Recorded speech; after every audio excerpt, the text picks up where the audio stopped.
Nakon Željka Obradovića, gost Slavenu Biliću je čovjek koji je prvi s ovih prostora osvojio Wimbledon.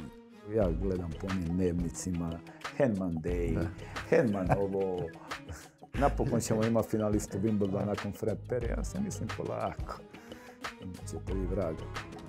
Karijeru mu je odredio tragičan trenutak kada je saznao da mu sestra boluje od leukemije.